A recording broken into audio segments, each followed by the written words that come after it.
January 17, 1940, a stone-walled chateau outside Sedan, France.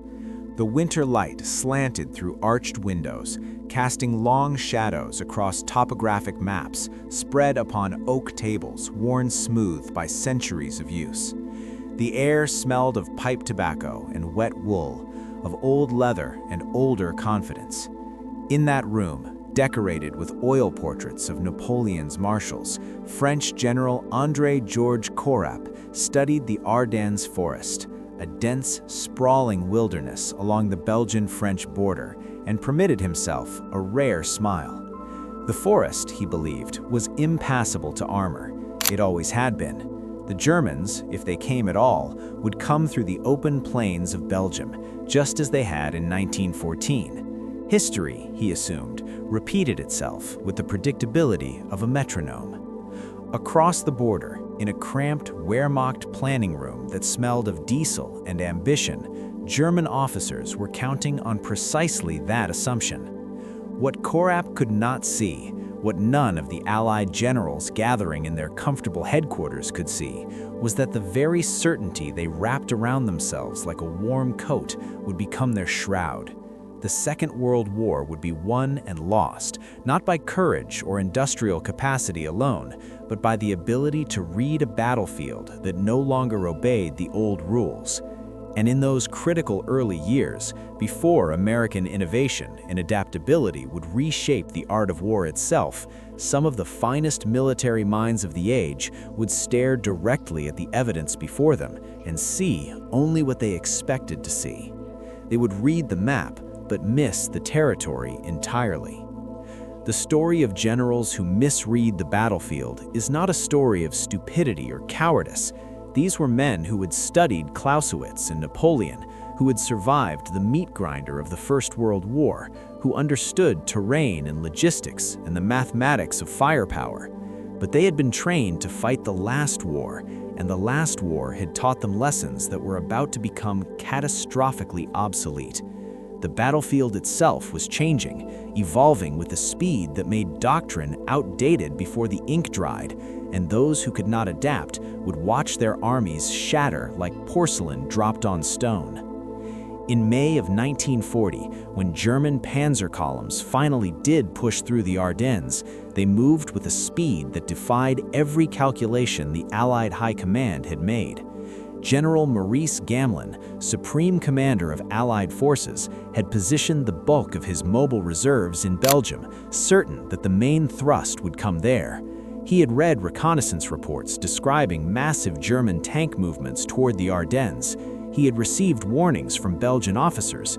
He had even seen aerial photographs showing tank tracks converging on the forest roads. And yet, he did not believe, could not believe. The Ardennes, his staff assured him, was impenetrable to armor. The textbooks said so. The simulations confirmed it. Reality, therefore, must conform. When reality declined to cooperate, Gamelin's army collapsed in 6 weeks. The sound that defined that collapse was not the thunder of artillery or the scream of Stukas, but something quieter and more final, the metallic click of telephone lines being cut. French command posts found themselves isolated, unable to communicate, receiving orders that referenced situations already hours out of date. Gamelin himself, operating from a chateau at Vincennes with no radio equipment, relied on motorcycle couriers to carry messages to the front.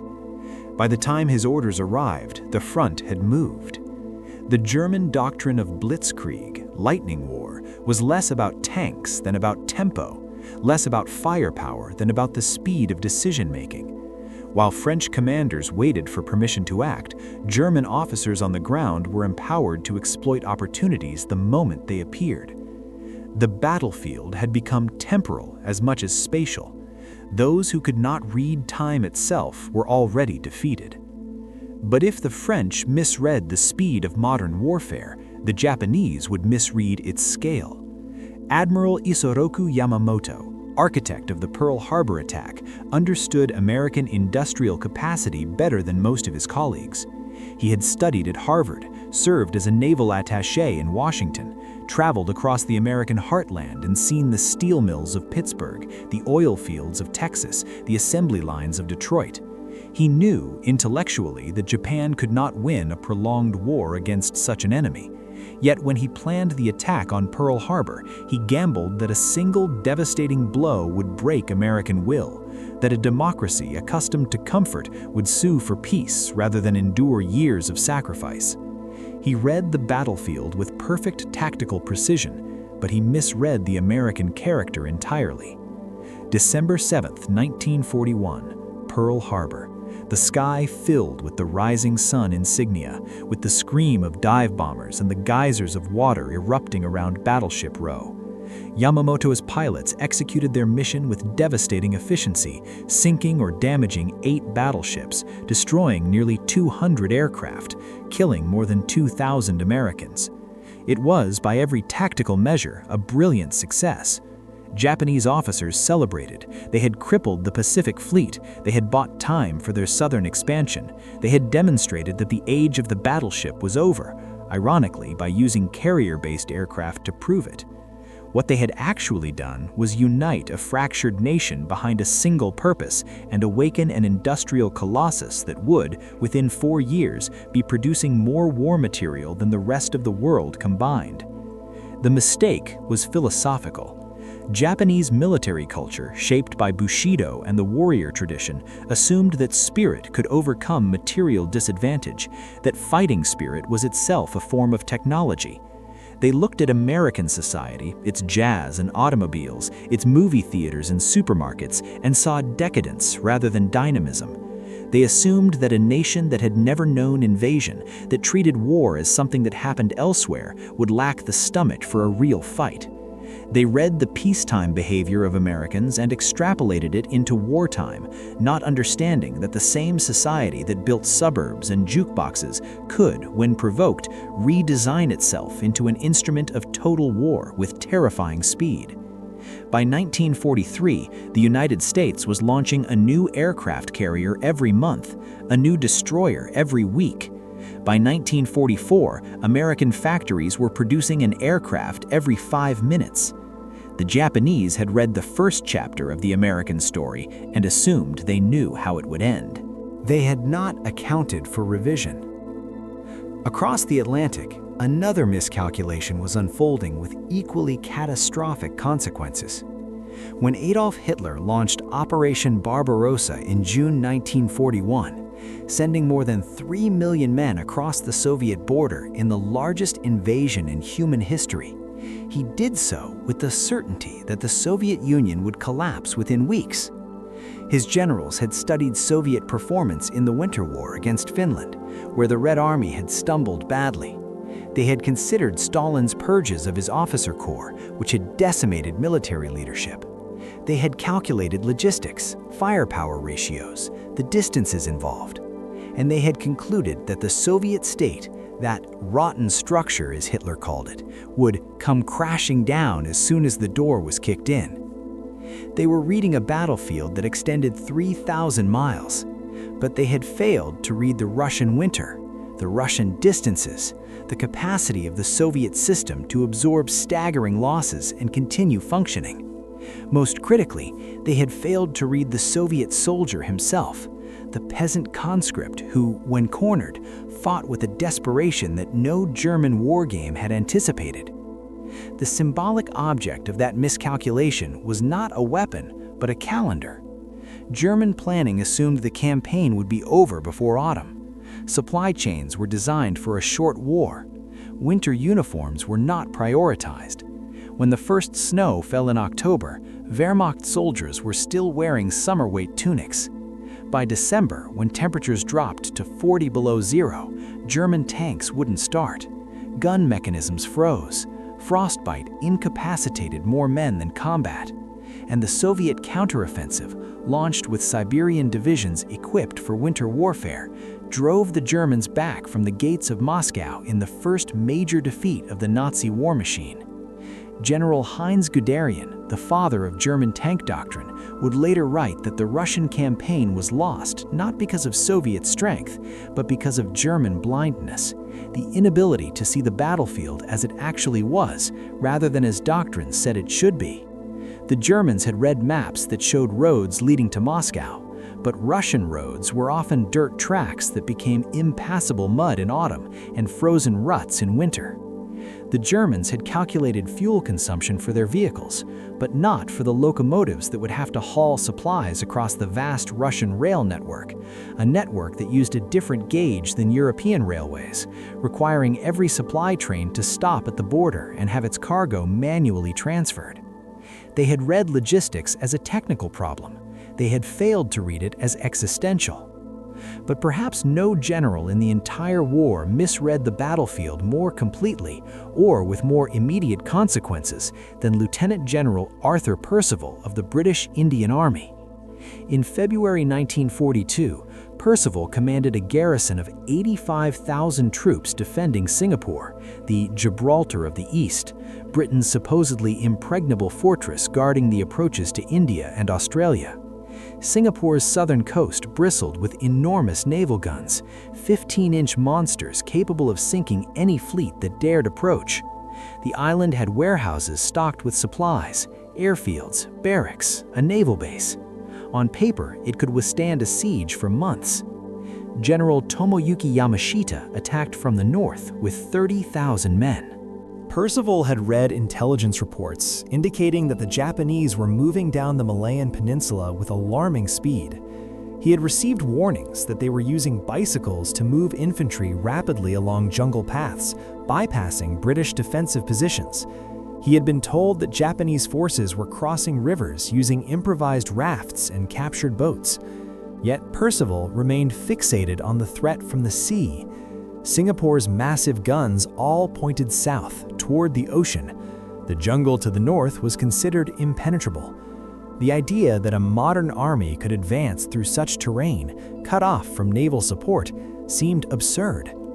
Yamashita understood that Singapore's strength was also its weakness.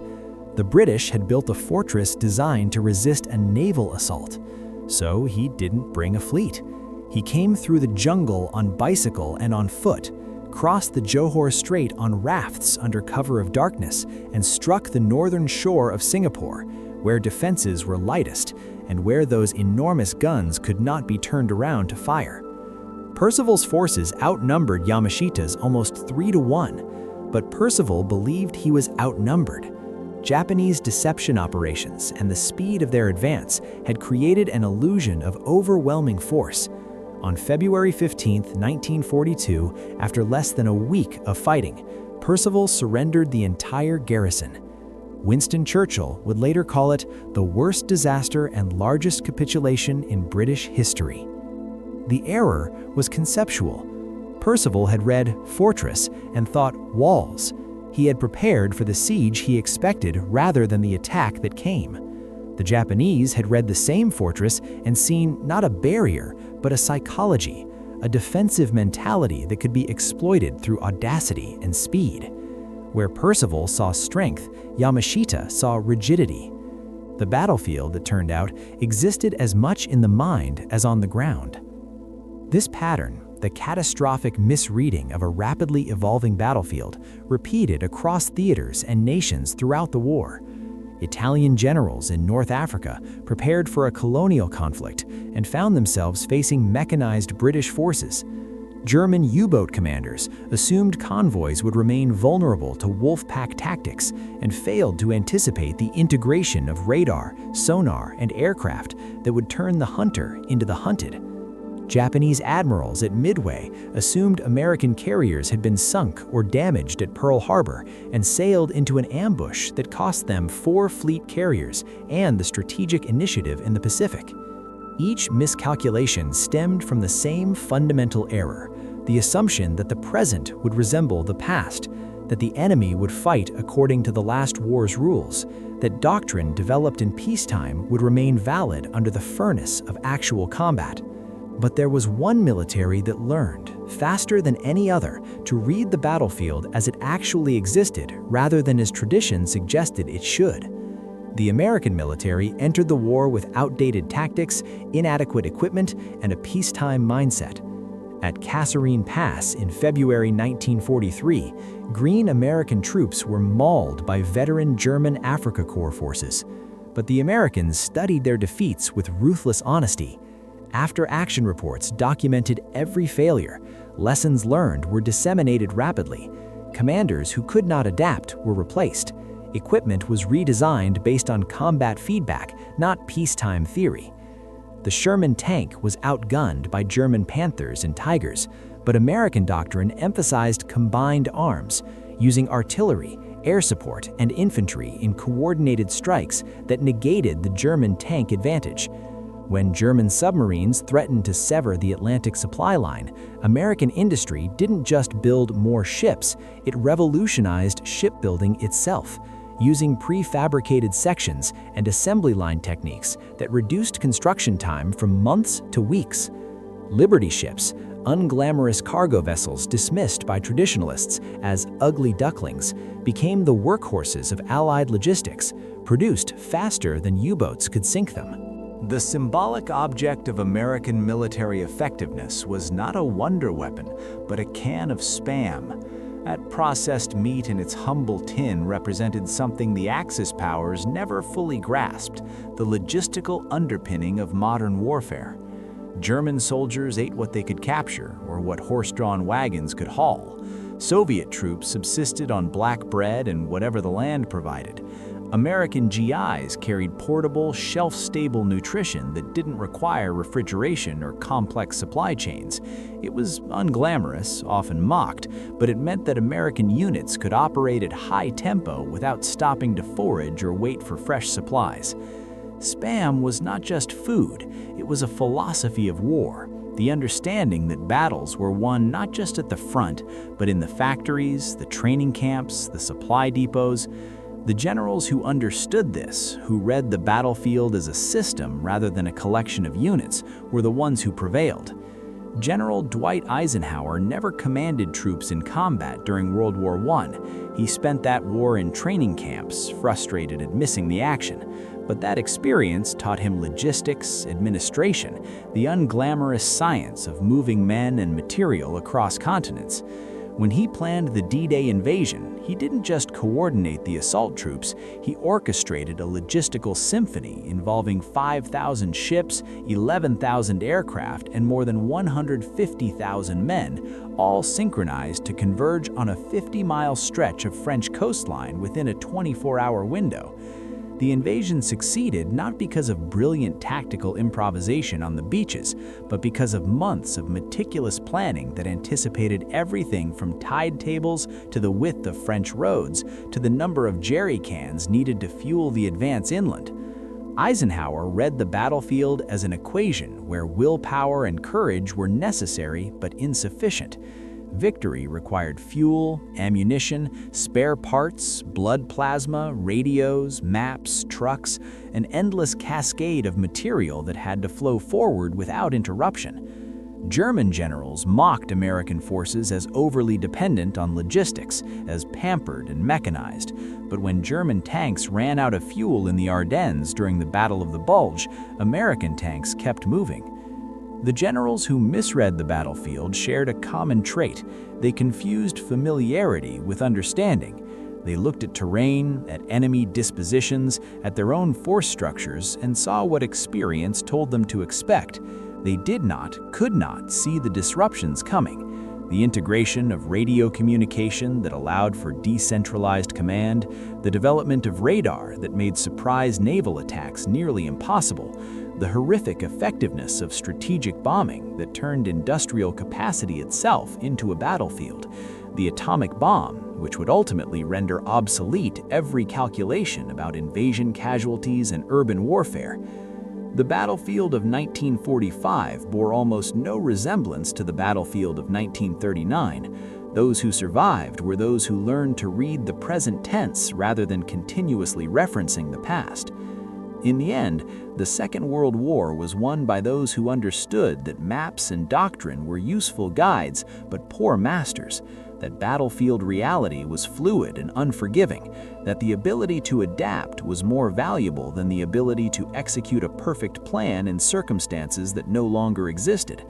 The generals who triumphed were not necessarily more intelligent or more courageous than those who failed, but they possessed a humility that allowed them to question their assumptions, to revise their understanding when evidence contradicted expectation, to read what was actually happening rather than what should be happening. The ones who failed remained locked in their certainty until the moment their armies shattered around them. There is a photograph taken in August 1945 that captures this lesson with painful clarity. It shows Japanese officers signing the instrument of surrender aboard the USS Missouri. Behind them, American sailors crowd the deck. On the table, between victor and vanquished, sits a simple object, a fountain pen. Not a samurai sword, not a flag, just a pen, mass-produced in an American factory, used to sign a document that would be reproduced by the thousands, distributed through a bureaucracy that spanned the Pacific. The pen represented everything the Axis generals had misread about the American way of war. Not a single brilliant stroke, but systematic, reproducible, scalable effectiveness. Not the glory of the warrior, but the unglamorous work of democracy translated into industrial output and distributed decision-making. Not a battlefield frozen in time, but one constantly evolving, constantly being rewritten by those who refused to stop learning. Yamamoto had been right about one thing: Japan could not win a prolonged war against the United States. But he had not foreseen that Pearl Harbor would not shorten the war. It would merely ensure that when the war ended, it would end absolutely, with Japanese cities in ruins and American forces occupying the home islands. He had read the first move perfectly. He had failed to read the endgame. The generals who completely misread the battlefield were not villains in some morality tale. They were professionals trapped by the limitations of their experience, by institutional culture that rewarded adherence to doctrine, by human psychology that seeks patterns and resists revision. They looked at a world being transformed by radio and radar and aircraft and armored warfare, and saw instead the familiar shapes of Verdun and the Marne, of cavalry charges and frontal assaults, of battles fought with the tools and tactics of a vanishing age. The battlefield had changed. Many of them did not. And that, more than any single defeat, more than any tactical mistake, was the true catastrophe, the inability to see the world as it was becoming rather than as it had been. The war was won not just by better weapons or braver soldiers, but by those who learned to read a text that was being written in real time, who understood that victory would belong not to those who perfected the old ways, but to those who invented new ones fast enough to matter. In the end, the battlefield itself was the final lesson, harsh, unforgiving, and absolutely honest. It rewarded adaptation and punished rigidity. It cared nothing for reputation or rank or the glory of past victories. It simply was, in all its terrible immediacy, and those who could read it survived, while those who could not vanished into history's catalog of honorable failures and noble miscalculations. The American advantage forged in those years of desperate learning was never a single secret weapon or tactical innovation.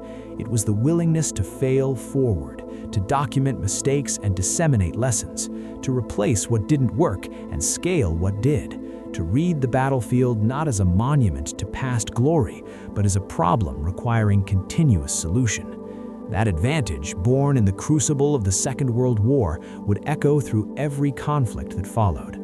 A legacy not of perfection, but of relentless, pragmatic adaptation. And somewhere in a military archive, gathering dust, sits that fountain pen from the Missouri's deck. A reminder that the greatest victories are often signed not with swords, but with the humble tools of those who learned to read what others could not see.